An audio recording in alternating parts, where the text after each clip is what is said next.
got to be one of those two guys if we're keeping Leon as relevant as possible at the top of that welterweight division. However, UFC 312 is taking place in Australia. That means Jack Della is probably, almost certainly, going to be heavily involved on that card, and there are strong rumors linking him with a fight with Kamaru Usman at that event. So that being the case, that takes both of those names off the board. The name that remains is Sean Brady, and I think that is probably what we're likely to get. I think we could well get Leon Edwards, Sean Brady as the main event. It's a big fight for both men. I think it's an interesting test for both men, especially what happened with Leon against Bilal, where Bilal really had his own way with him in terms of the wrestling.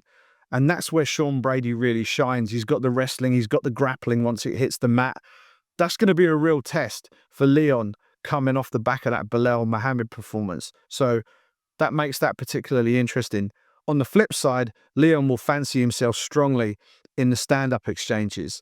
Sean Brady is decent on the feet, but he's not Leon Edwards level on the feet. So I think that's a really interesting one. I think if the fight hits the mat, you're in Sean Brady country. If the fight's on the feet, we are very much in Leon Edwards country.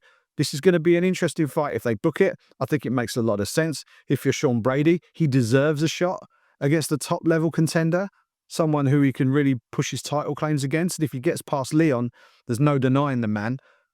If you're Leon, you want to face the most relevant, most highly ranked, most dangerous opponent you could possibly face in order to right the ship, put yourself right back on top again and say, hey, I'm still here. That was a bad day at the office in Manchester at UFC 304. I'm coming back. And then if Bilal gets past Shavkat, the rematch is there for him.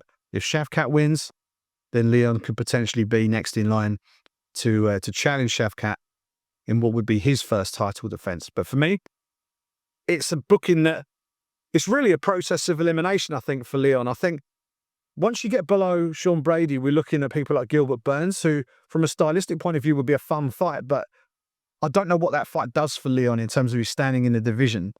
It certainly doesn't make an enormous statement, I don't think, because there are so many people ranked above Gilbert in the division.